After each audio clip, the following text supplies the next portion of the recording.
kapuluan. Bangon sa bagong sigla. Kababayan. Kasama ang social media. Powered broadcaster ng bagong mamamayan. Tapat sa pag-uulat. Ito po ang Presidential Broadcast Service. Sa Kalbayog, Radyo Pilipinas, 882 AM.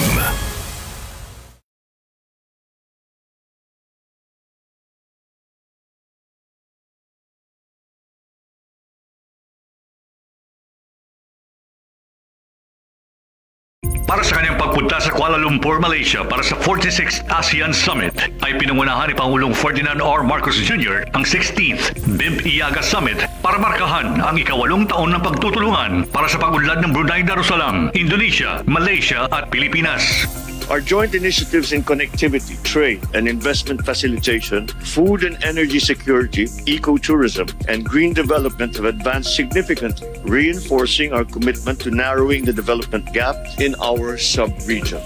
Binigyan din ng Pangulo na dapat ay pagpatuloy ang kooperasyon at mas palakasin pa ang pagkakaisa para sa mas matatag na hinaharap.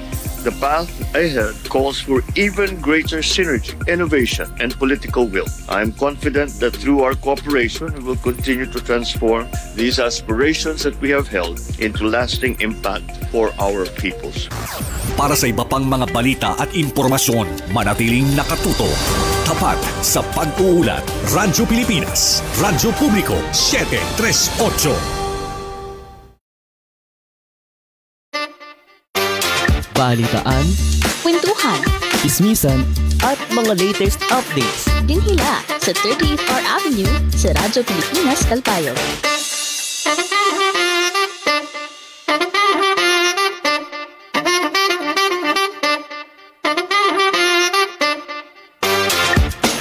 Oras naton, mga kasangkayan. 23 minutos na la nagpapabilin antis mag alas 2 san kulop. Kamo pa dayon paghihapon nga namamati sa naatong programa yan na 13th R Avenue dinhila sa DYOG Radyo Pilipinas, Radyo Publiko Kalbayog, 882 kHz AM dial. Ato na ni kumustahon ang kamatangan sa aton panahon. Meda kita na-eksperyensyahan nga pag-uran yan nga adlaw magkulop ini nga pag-inuran sa aton makasangkayan no diri malimot nga pagdarasan proteksyon naton kontra sa uran sugad san jacket, kapote, kalo para naton malikayan ang pagkasakit na uso pa naman na ubo, sipon nagkaka-jacket, nagkakagawas naton pinakatatago nga mga jacket. Okay. So, adi aton pinakamubong nga temperatura sa 25 degrees pinakahitaas sa 29 degree Celsius. Around 2 p.m. medab paghihapon kita 40% nga chance sa san pag-uran. Kulop ini pagkadi sa alas 6 san kulop. 70% ka chance sa san pag-uran sa pipera nga mga lugar dinhi sa syudad San Calvayo. Then maghirot kita mga kasangkayan. Labeno, sini nga aton eksperyensyahan nga malain nga panahon. Okay, update naman kita tikang diri sa Philippine Emergency Alerts. Good news, tintanggal na ang red warning level. Okay? Basinisan, ginpalusad nga weather update dida sa Luzon, pag-asa heavy rainfall warning number 39. Weather system southwest monsoon habagat in-issue yan na 11 a.m. yan na adlaw Martes, July 22, 2025. Samtang nagpapabili naman ada sa orange warning level sa Zambales, Bataan, Bulacan, Pampanga, Metro Manila, Cavite, Batangas, Rizal. May the associated hazard, may posibilidad san pagbaha. Ada naman sa yellow warning level ang Tarlac, Nueva Ecija, ngan Laguna. May the associated hazard, may posibilidad san pagbaha sa flood-prone areas. Samtang, light to moderate nga may ada occasional heavy rains na nakakaapekto sa Quezon which may persist within 3 hours. Ang publiko ug ang mga disaster risk reduction and management offices concerned ang ginaabisuhan nga mag-monitor san weather condition and magbantay san masunod nga warning nga i-issue san Pag-asa. Yan na alas 2 san kulop.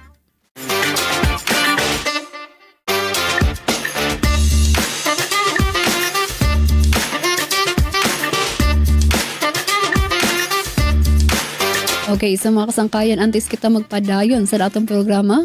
At ni bation aton mga kaupo didi sa Master Control, sa Ramonet Perito, Joven Cardenas, ngan Engineer Francis Mardi Balvez, sugad man si Israel Gonzalez, ngan aton mga OJTs, Tikang, NWSSU, BSIT, Major in Electronics Technology, Carl Jade Magbutay, Mara Alba, Garalza Merlin, Harin Septo, Angel May Del Rosario, Brenda Fortuna, Alexander Francisco, and Mark Angelo Tayab. Sa ngaran naman sa aton Acting Station Manager Hinaro Navalon, akuluwatan iyo makakaupod, Charmaine Perito.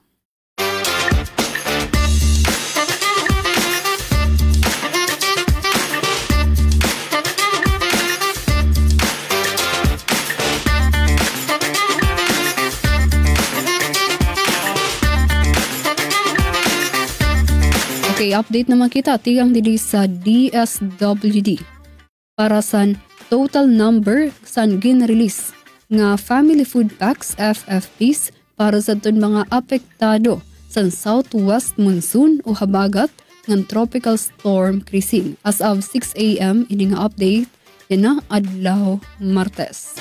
So adan nasa 92,590 nga FFPs ang gindistribuer. So aday breakdown sa NCR may da 5,463 nga gin-release. Ilocos Region 8,336, Cagayan Valley 975, Central Luzon 37,555 mao ang pinaka damo ang apektado. Sa Calabarzon 1,681, Mimaropa 965, Bicol Region 1,464,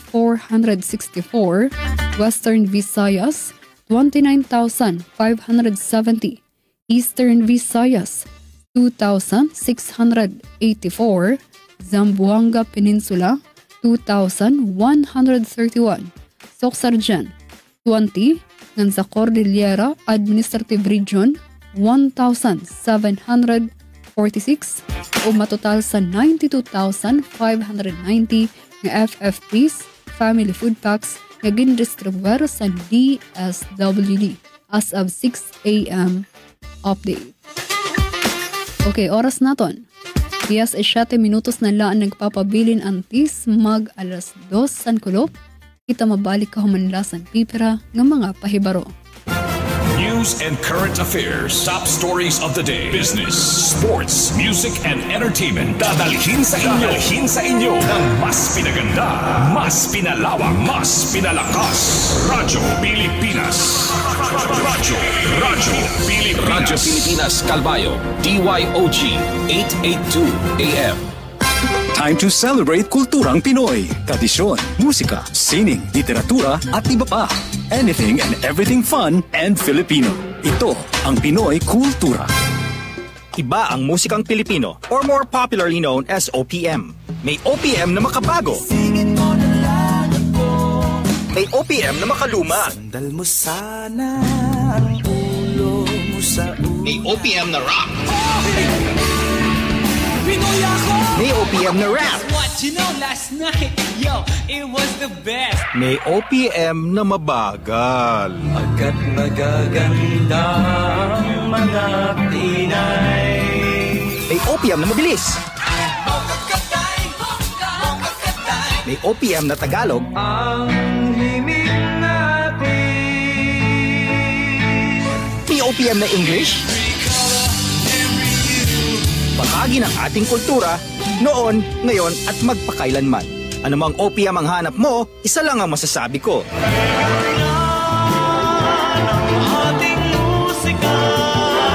Yan. ang Pinoy Kultura because our culture is cool. Kulturang Pinoy, tradisyon, musika, sining, literatura at iba pa. Anything and everything fun and Filipino. Ito ang Pinoy Kultura. Isang nakagawian ng mga Pilipino na medyo di na natin namamasdan ngayon ay ang pagmamano sa ating mga nakatatanda. It's long been part of Philippine culture, a gesture of respect that involves saying mano po, then lightly touching one's forehead on the offered hand of an elder, whether you're lola, lolo, nanay, tatay, ate, kuya, or mano po ninong, mano po ninang. It's practiced all year round as a form of greeting, usually upon entering an elder's house or attending family reunions. Mano na tayo next time we see our elders. Yan ang Pinoy Kultura because our culture is cool. 13th Hour Avenue sa Radyo Pilipinas, Kalbayog.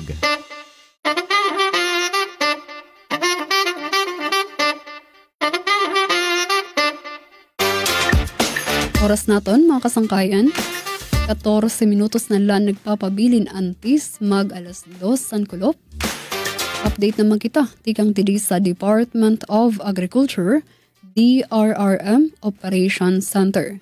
Dinergin palusad nga Bulletin Number 2 san combined effects san southwest monsoon ug low pressure areas nga gin-issue yan na 12 noon adlaw Martes, July 22.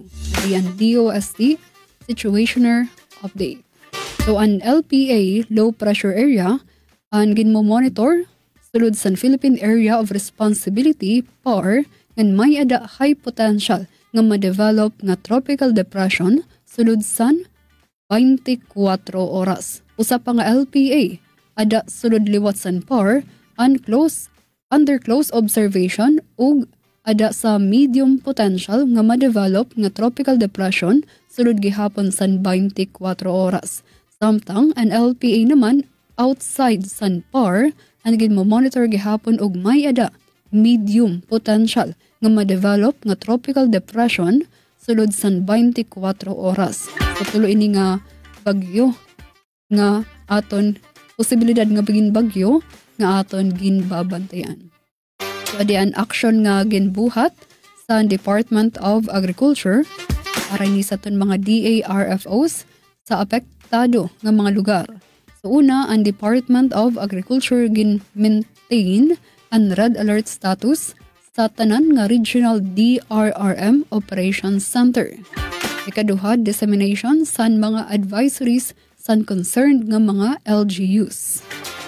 Nagposisyon nalat sila mga seeds san rice, corn ug high value crops, stock san isda ug paraphernalia para san fisheries.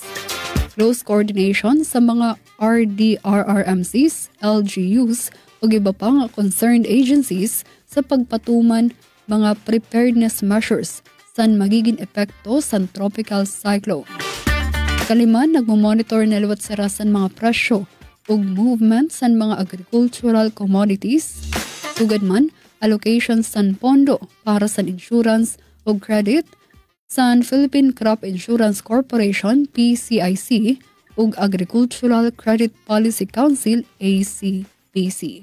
Ang DA Operations Center magpo-provide regular nga update sa masunod pa nga mga oras. Para sa mga pakiana, pwede ka mo mag-contact sa numero 0289290140.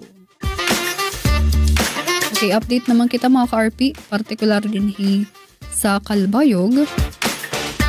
Update kita. Tapos na ang panahon na kanina. Update naman kita sa naton pagtagatubig Kalbayog Water Company Incorporated. So good news sa mga MCOs, waray service advisory nga ginpalusad ang buhatan, iunong san pagkaluya o pagkawara san abid, san tubig sa aton mga gripo. Pwede naman kita update pagtaga-kuryente sa Malco 1 Uy, para sa ikatulo, ngan katapusan nga serye san bubuhaton nga agma of Annual General Membership Assembly ng 5th State of the Electric Cooperative Address. Kaya na ini maabot Sabado, July 26. Okay, so alayon pag-atender sa aton mga MCOs ida sa District 1 sa Tinambakan, District 2 Calbayog City, District 5 Oquendo, ngan District 6 sa Santa Margarita, ngan mga isla San Almagro, Santo Niño, ngan Tagapulan. So ang venue sa bubuhaton nga asembleya ida sa gymnatorium sa Christ the King College, CKC. May registration tikang 7 a.m. to 1 p.m. Ang programa tikang 1 p.m. to 5 p.m.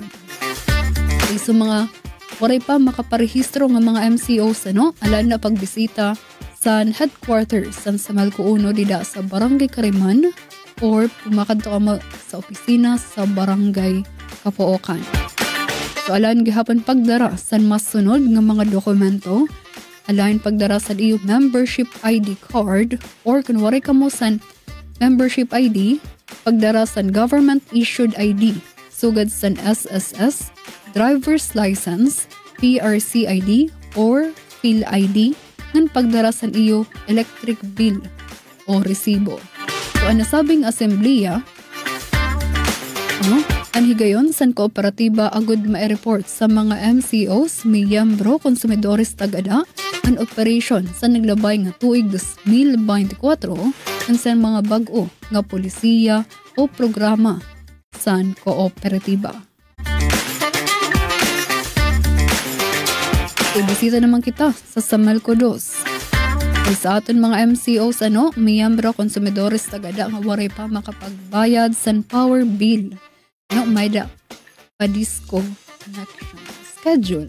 Yan na bugos nga semana, may da schedule sa Santa Rita, Basay, and Marabot area. Sa Samalco 2 gihapon, pakulop ining adlaw Lunes So nagkamay ada sin damage san poste dida sa Samalco 1. So ang backhoe heavy equipment naka-damage san poste sa Samalco 2 sa may DPWH area sa Catbalogan City.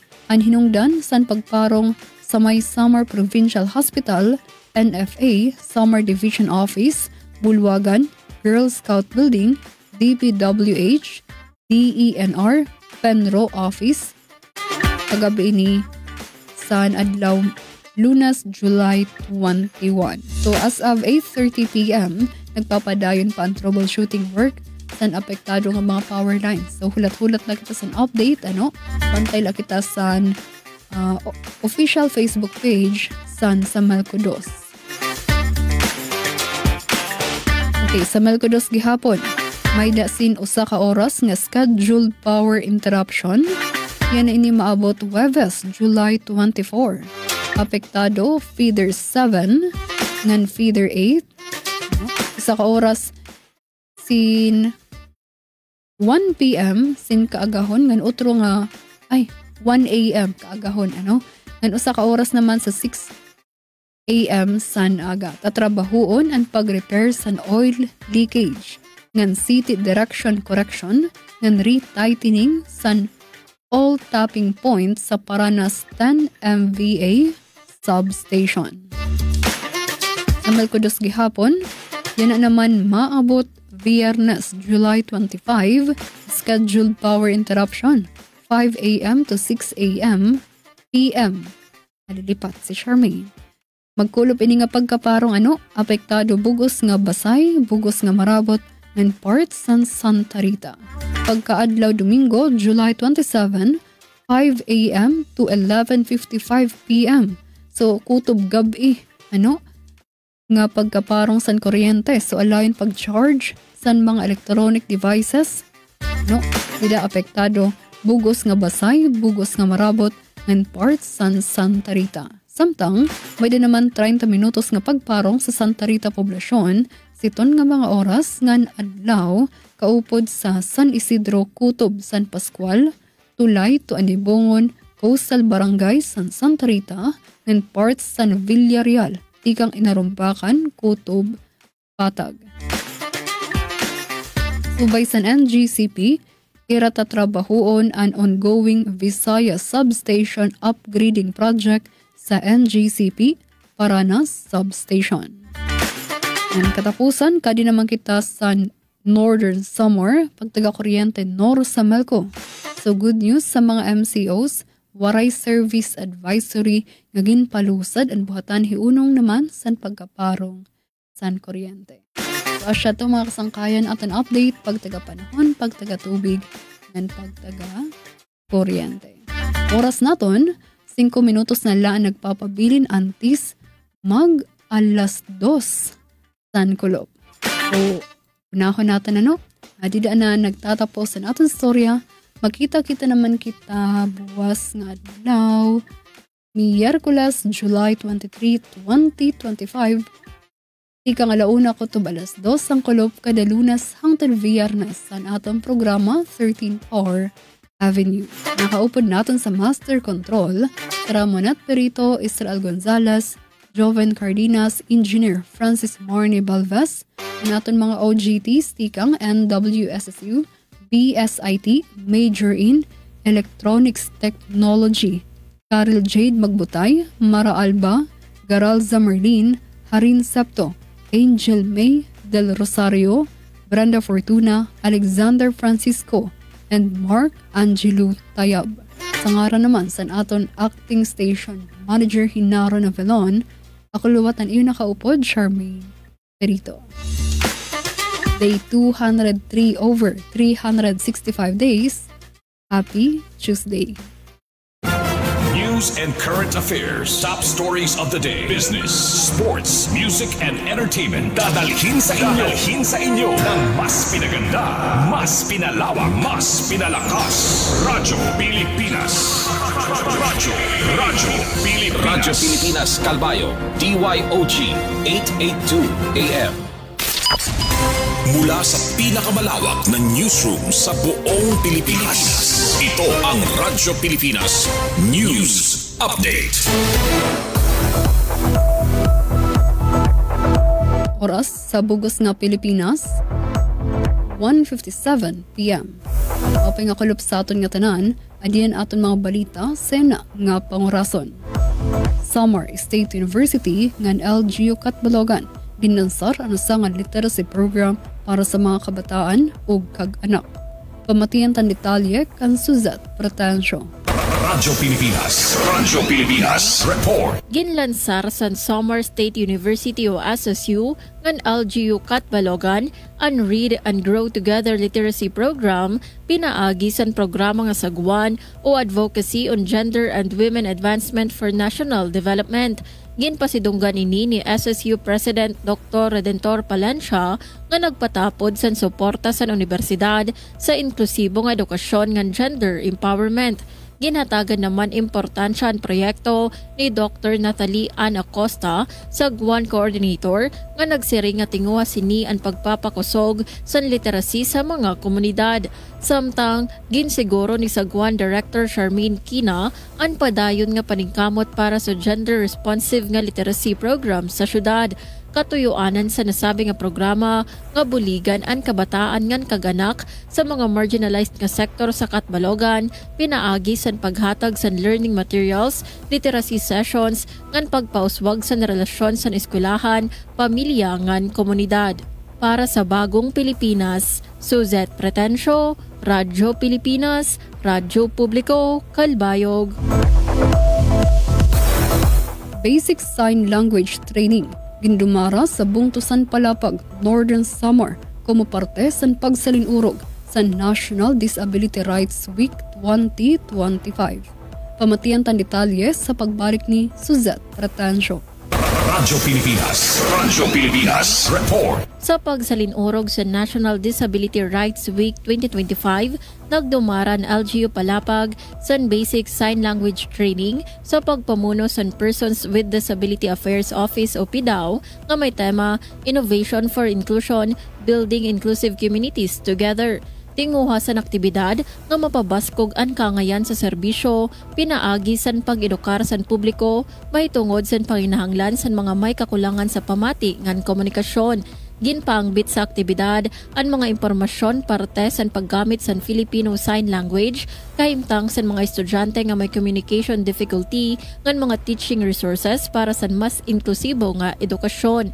Nagpapakita ang ini nga paningkamot san padayon nga dedikasyon san LGU Palapag sa pag-ugop ngan pagserbisyo sa tanan labi na sa mga tawo nga may disabilidad. Para sa Bagong Pilipinas, Suzette Pretencio, Radyo Pilipinas, Radyo Publiko, Kalbayog. Inang kabugasan sa aton mga balita sa na nga pangurason. Padayon gihapon kamo nga mamati sa DYOG, Radyo Pilipinas, Radyo Publiko, Kalbayog para sa news updates. Masunod na ang programa, Huwag Trabaho, kaupod si Jamie Quinto. Ako si Charmaine Perito para sa Radyo Pilipinas, Radyo Publiko. Mula sa pinakamalawak na newsroom sa buong Pilipinas, ito ang Radyo Pilipinas News Update.